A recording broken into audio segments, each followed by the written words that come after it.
Assalamualaikum warahmatullahi wabarakatuh. Perkenalkan, nama saya Sinta Purianggareni dari Gizi 6A dengan NIM 19070260016.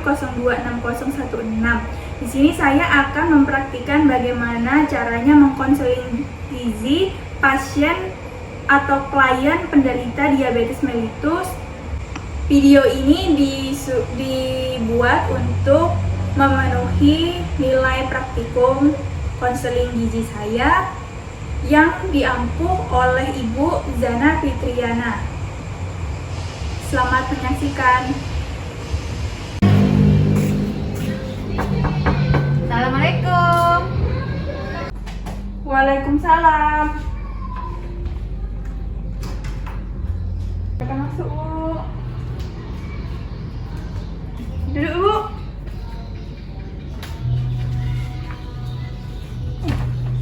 Assalamualaikum, Ibu. Waalaikumsalam. Selamat siang.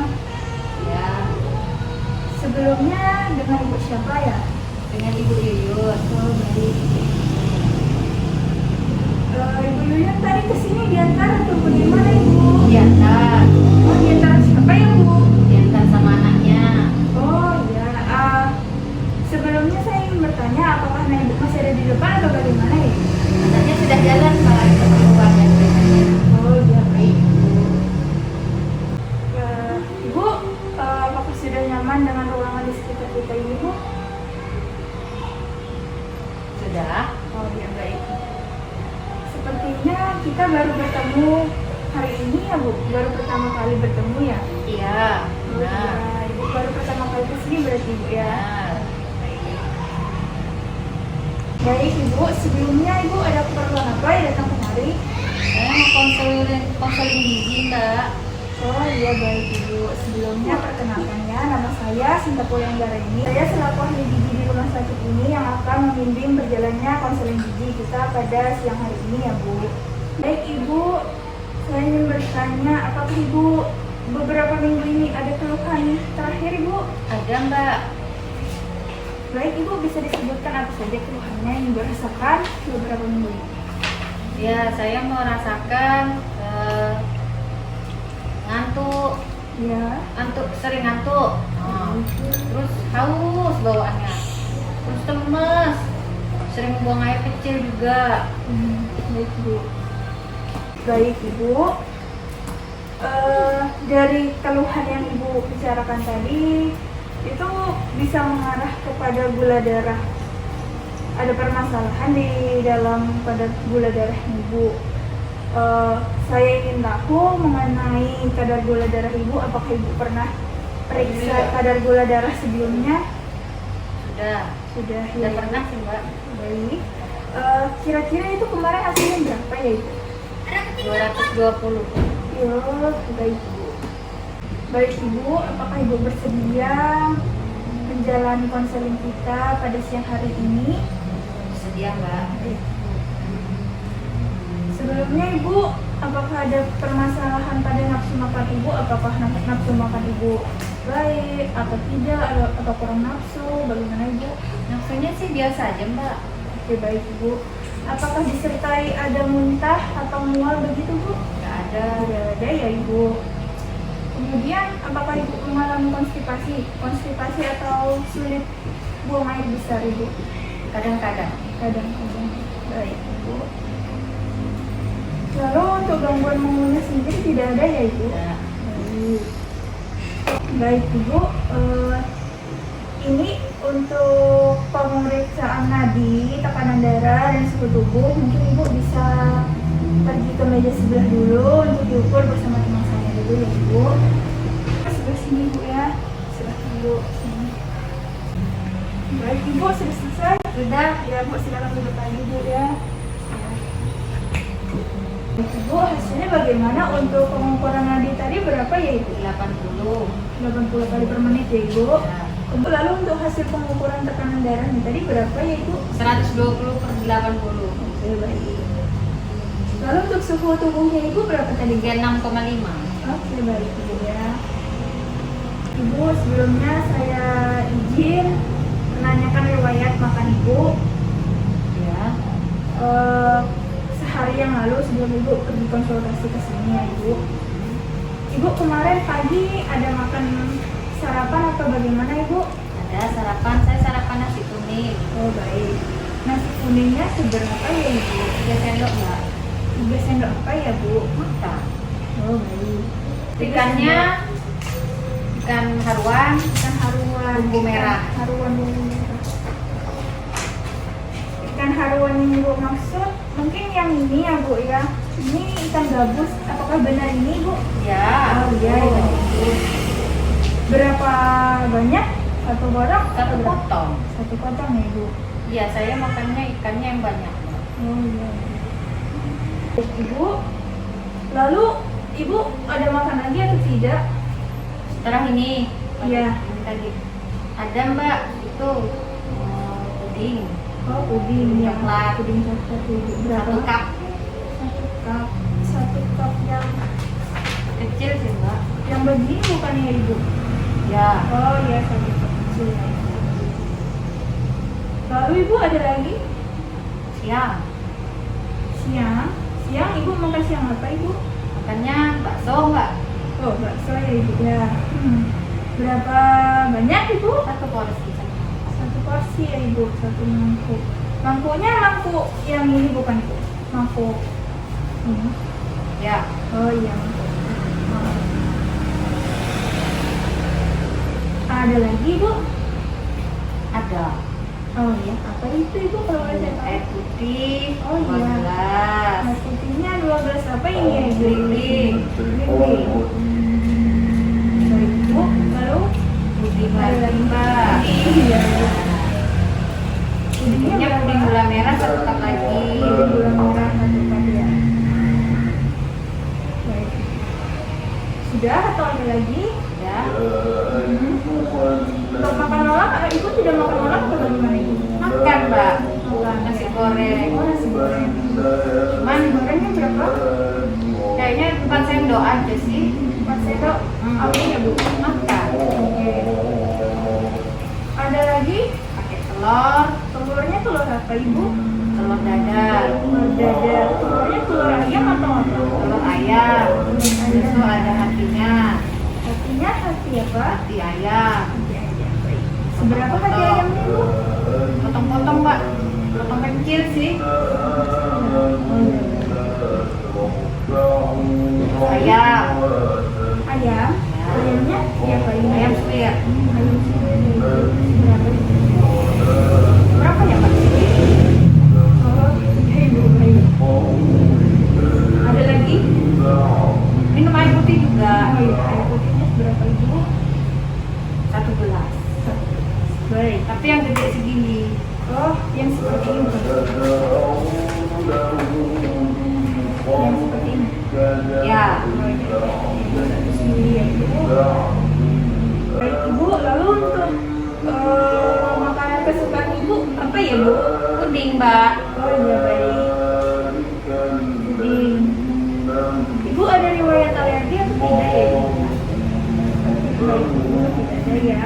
Oh iya Ibu, apakah di rumah ada orang yang merokok atau bagaimana? Ada. Oh iya, mungkin karena ada orang di rumah yang merokok, Ibu juga jadi ikut merokok. Itu merokok juga atau tidak ya Ibu? Ada. Oh iya baik Ibu. Ibu suka minum minuman bersoda? Ada. Tidak ya, baik. Ibu suka makan fast food atau junk food begitu Ibu? Enggak juga. Tidak juga ya. Baik. Apakah Ibu saat ini sedang mengonsumsi obat Ibu? Yang herbal sih mbak. Oh iya, kalau boleh tahu apa yang Ibu konsumsi yang herbal itu ya? Kritis propolis. Oh, propolis Ibu. Baik Ibu. Ibu untuk kebiasaan Ibu dalam sehari-hari Ibu aktivitasnya apa ya Bu? Saya orang kantoran mbak. Oh iya baik, kantornya. Apakah Ibu rutin dalam melaksanakan olahraga atau bagaimana? Nggak sempat loh mbak. Karena kerjaan di kantor banyak sekali. Makanya kalau sudah pulang itu capek. Oh baik. Ibu, berdasarkan data yang sudah saya dapat dari Ibu, ini kan nilai gula darah Ibu tinggi ya Ibu, sebesar 220 mg per desiliter kan. Ya. Kemudian asupan makan ibu tidak adekuat karena masih kurang sesuai dengan pedoman gizi seimbang. Kemudian status gizi ibu juga masuk dalam kategori berlebih dan overweight tadi kan ibu ya. Nah, untuk itu kita akan melaksanakan diet yang bernama diet DM rendah kalori. Diet DM-nya ini diet DM 1900 kilokalori dengan diet rendah kalori untuk membantu menurunkan berat badan ibu agar mencapai status gizi yang normal ibu. Baik ibu, ini ada leaflet mengenai diet diabetes mellitus, bisa dilihat dulu. Nah ibu, di sana tertera ada tujuan dari diet diabetes mellitus ini, di mana tujuannya itu untuk mencegah dan menghambat progresivitas mikroangiopati dan makroangiopati. Kemudian tujuan juga untuk menurunkan morbiditas kadar gula darah ibu. Lalu disertai sama diet rendah kalori untuk menurunkan berat badan ibu. Untuk prinsip dan syarat dietnya itu untuk diet diabetes mellitus dan rendah kalori ini itu karbohidratnya sebesar 55%, kemudian proteinnya sebesar 20% dan lemaknya sebesar 25% ya Bu. Nah itu tadi untuk preskripsi dietnya, ini syarat dan ininya ya Bu, prinsip dietnya. Ini kemudian ada makanan dan minuman yang diperbolehkan dikonsumsi. Untuk makanan yang diperbolehkan dikonsumsi itu ada nasi, roti, mie, kemudian singkong dan ubi-ubian ya Bu. Untuk protein hewaninya itu ada ikan, ayam, telur. Ayamnya itu Bu tanpa kulit ya Ibu. Terus ada susu, susunya itu susu skim Bu yang rendah lemak. Nah itu. Kemudian untuk yang protein nabatinya itu Ibu ada tempe, tahu dan kacang-kacangan. Nah kemudian untuk lemak-lemaknya itu Bu, untuk lemak itu sebaiknya dilakukan cara memasaknya dengan cara dipanggang, direbus, dikukus begitu ya Bu, sehingga jangan terlalu banyak makan goreng-gorengan karena penumpukan lemak ini susah untuk diolah menjadi energi, apalagi pada penderita diabetes begitu ya Bu. Nah lalu Ibu bisa, dan ini mungkin bisa dicoba perlahan-lahan Ibu mengkonsumsi buah dan sayuran, karena saya lihat Ibu jarang sekali sepertinya makan sayur. Ya Bu, iya Ibu ya. Ya. Baik. Lalu untuk makanan yang tidak diperbolehkan ini ya Bu, yang harus Ibu hindari pelan-pelan itu seperti gula sederhana, contohnya ada coklat, es krim, sirup, pokoknya buah yang manis-manis yang berhubungan sama gula sederhana itu sebaiknya dibatasi dan sebisa mungkin dihindari. Kemudian juga yang bisa dihindari itu yang berlemak banyak seperti santan, gorengan, itu juga harus dihindari Ibu. Nah Ibu, lalu selanjutnya ini ada untuk selanjutnya makanan yang tidak diperbolehkan atau yang harus dihindari itu ada yang berbahan dasar natrium tinggi seperti ikan asin, ikan yang dikalengkan, makanan kaleng, sosis dan lain-lainnya. Itu sebaiknya dihindari ya Bu, karena itu juga memicu terjadinya diabetes mellitus dan obesitas. Karena Ibu berat badannya berlebih tadi kan harus kita cegah itu ya Bu ya. Nah Ibu, ini juga ada buku saku mengenai diet diabetes mellitus ya Ibu. Nah ini Bu, karena Ibu tadi tidak ada keluhan dalam konsumsi seperti tidak ada keluhan sulit mengunyah atau mual muntah, itu kan berarti Ibu bisa menggunakan makanan yang makanan biasa seperti nasi, ayam, langsung begitu Ibu, tidak usah yang lembek-lembek atau lemah-lemah begitu ya Ibu. Nah kemudian karena Ibu orangnya juga tidak terlalu banyak penyakitnya, nah itu Ibu bisa kebutuhannya sesuai sama apa yang sudah saya perhitungkan tadi ya. Nah itu baik Bu. Kemudian di sini juga ada ini beberapa namanya diet diabetes mellitus Bu. Nah diabetes mellitus ini ada yang 1100 kalori, 1300, 1500, 1700, 1900, 2100, 2300 sampai dengan 2500 kilokalori. Itu sesuai sama perhitungan kebutuhan energi yang dihitung nantinya Ibu. Begitu Ibu.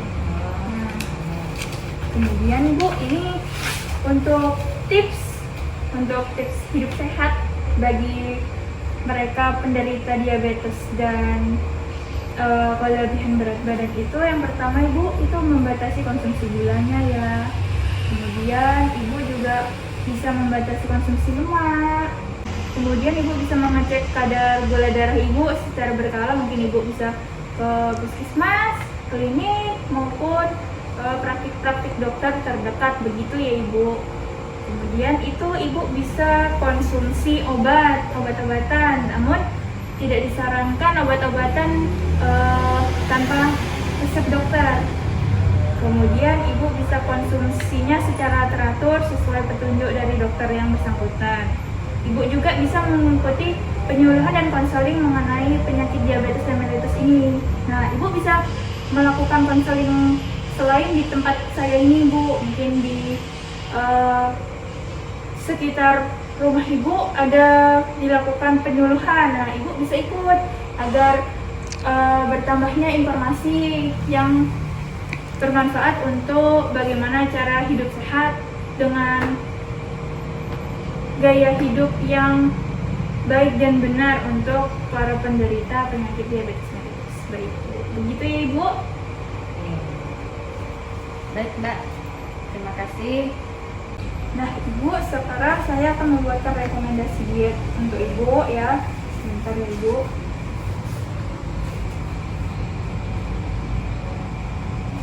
Nah ini Ibu bisa dilihat dulu rekomendasi diet dari saya ini. Di situ saya sudah membagikan contoh menu untuk sehari Ibu. Apa-apa saja yang harus dikonsumsi Ibu ya. Bagaimana, apakah ada yang Ibu bingungkan, apa ada yang Ibu ingin pertanyakan? Ini Mbak, ukuran telur 55 apa ini ya? 55 gram Ibu. Ya. Nah, ya. Itu seberapa? Untuk telur dengan 55 gram itu Bu, seperti ini Bu. Nah ini seperti ini Bu. Jadi untuk telur 55 gram, telur ayam 55 gram itu sebanyak 1 butir sedang Ibu telur ayam. Apakah ada lagi Bu yang ingin dipertanyakan? Di sebelah sini, sebelah kiri, ini juga sudah saya tuliskan ukuran rumah tangganya. Jadi Ibu tidak perlu bingung lagi, tidak usah melihat yang berapa gram itu karena sudah saya konversikan ke ukuran rumah tangga Ibu. Jadi Ibu akan lebih mudah memahaminya. Ya. Apakah ada yang ditanyakan lagi mungkin dari yang prinsip pertama kita tadi, prinsip dan syarat dietnya, atau dari rekomendasi diet dari saya ini Bu? Kelihatannya sudah cukup Mbak. Cukup, baik Ibu. Apa yang dari prinsip diet tadi ditanyakan? Dari makanan yang diperbolehkan atau mungkin makanan yang tidak diperbolehkan atau bagaimana Ibu? Sudah aja Mbak, cukup aja. Cuman ya ada sih Mbak mengganjal di hati saya. Kan tadi dibilang ada makanan yang tidak diperbolehkan, salah satunya makanan manis. Ya, baik Ibu. Saya itu sangat suka sekali dengan puding. Oh, Gimana caranya saya bisa mengkonsumsi puding, tapi kan kita tahu puding pasti rasanya manis. ya Ibu. Supaya saya bisa Biar Ibunya bisa tetap masih tetap bisa, baik. karena saya suka itu. Iya. Nah untuk itu sendiri Bu, kita bisa mengganti gulanya mungkin Ibu ya, gula putih atau gula pasir atau susu kental manis dan bahan tambahan lainnya. Untuk pemanis itu menggunakan pemanis alami seperti pemanis dari sari-sari buah atau madu gitu Ibu. Tapi untuk madu sendiri itu Bu ada takarannya juga. sama seperti gula, dia tidak bisa banyak-banyak juga Bu. Jadi lebih aman untuk puding saya sarankan untuk menggunakan pemanis alami dari buah-buahan ataupun daun stevia Ibu ya. Oh iya. Jadi bagaimana Ibu? Apakah ada yang ingin dipertanyakan lagi? Masih Mbak, saya Ya, belum puas. Silakan Bu. Kan pudingnya kan rasa coklat. Ya, Ibu. Kalau diganti sama yang sari-sari buah tadi, rasanya kan amburadul. Piye itu Bu? Oh iya Ibu. Jadi ya boleh Ibu konsumsi yang coklat, tapi sedikit aja Bu. Misalnya Ibu kan suka banget nih ya sama puding. Mungkin sehari itu bisa sampai 3 kali ya Ibu ya kalau puding kan. Nah bisa aja tuh 1 kali makan itu puding coklat dan sisanya ini puding buah-buahan. Atau enggak boleh puding coklat tapi gulanya sedikit aja. Atau diganti sama madu dikit aja tapi Bu. Begitu. Nah, kalau bisa juga misalnya Ibu ketergantungan sama puding ini, mungkin Ibu bisa menggantinya dengan selingan atau snack lain seperti buah-buahan atau yang lainnya gitu Bu. Kenapa saya jadi sukanya puding Mbak? Itu Iya, Bu. maksudnya saya supaya saya bisa mengatasi konstipasi saya. Oh begitu. Jadi itu saya makan. Yang kedua memang saya hobi memang Mbak sama puding ini. Ya Ibu. Ibu, saya dapat memahami apa yang Ibu rasakan. Karena mungkin ini ya Ibu mendengar kata-kata orang atau mungkin Ibu ada pernah melihat berita bahwa makan puding itu dapat melancarkan konstipasi itu ya Ibu ya. Nah, namun ini mengingat diagnosa gizinya Ibu ini kadar gula darahnya tinggi, jadi sebaiknya Ibu konsumsi pudingnya tetap boleh, namun bahan-bahan pemanisnya itu diganti Ibu, dari yang awalnya menggunakan gula dan semacamnya itu diganti menggunakan bahan alami, pemanis alami yang didapat dari sari buah, begitu Ibu. Itu ya Mbak. Saya yakin Ibu bisa melaksanakan diabetes mellitus ini. Saya yakin Ibu bisa dan Ibu hebat, Ibu bisa karena saya sudah melihat beberapa pola makan Ibu tadi. Kita bisa coba ini dulu Bu, kita coba dulu dalam waktu 1 bulan ya Bu. Nah nanti setelah selesai program diet yang kita jalankan selama 1 bulan ini, saya harapkan Ibu bisa datang lagi kembali ke sini dan kita akan melakukan monitoring evaluasi dari hasil diet Ibu yang dilaksanakan dalam waktu 1 bulan ini. Bisa enggak Mbak? Bagaimana Ibu? Saya yakin Ibu pasti bisa Ibu. Ya dah. Saya usahakan deh, saya coba. Nah, Ibu. Nah, di samping kita melakukan diet ini Bu, saya juga berharap Ibu bisa dapat melakukan aktivitas olahraga dengan seperti mungkin berjalan-jalan di taman atau berkebun Ibu di sore hari. Begitu Ibu, untuk bergerak badannya Ibu biar tidak menjadi penumpukan lemak. Dan juga kita berharap dengan adanya hasil kombinasi dari penerapan diet Ibu dan aktivitas fisik Ibu yang cukup itu dapat menurunkan berat badan Ibu dan menuju status gizi yang normal Ibu. Begitu. Apakah sudah jelas dan sudah bisa dipahami penjelasan dari saya? Sudah sangat jelas sekali. Ya, baik Ibu ya. Nah, nanti ini kan kita konsultasi hari ini di tanggal 5 Mei 2022 ya. Berarti nanti Ibu saya mohon kembali lagi konsultasi di jadwalnya itu pada tanggal 5 Juni 2022 ya Bu. Untuk kita lihat seberapa jauh sudah progres dietnya Ibu, sudah berhasilkah atau kita harus mengganti dietnya lagi atau memodifikasi dietnya lagi. Baik. Baiklah. Nanti saya coba, saya usahakan, saya ikuti rekomendasi dari Mbaknya ini, terus resep-resepnya saya ikuti. Insya Allah saya coba. Baik Ibu. Oke. Nah, baik Ibu ya, sekian mungkin konseling kita pada siang hari ini. Saya harapkan Ibu dapat melakukan dietnya ini dengan baik, bersungguh-sungguh dan dengan komitmen yang utuh ya Ibu, agar kita dapat mencapai hasil yang kita harapkan dan Ibu harapkan juga. Amin. Amin. Baik Ibu ya. Terima kasih sudah melaksanakan konseling gizi bersama saya selaku ahli gizi di sini ya Ibu. Kurang lebihnya saya mohon maaf ya Ibu. Terima kasih. Sehat-sehat selalu Ibu. Lancar dalam menjalankan dietnya ini ya Ibu. Ya Mbak, terima kasih atas konselingnya hari ini. Saya dapat banyak pencerahan. Ya Ibu. Akan saya usahakan mengikuti apa yang disarankan oleh Mbak. Ya. Baik, Ibu. Terima kasih ya Mbak. Ya Ibu. Assalamualaikum. Waalaikumsalam.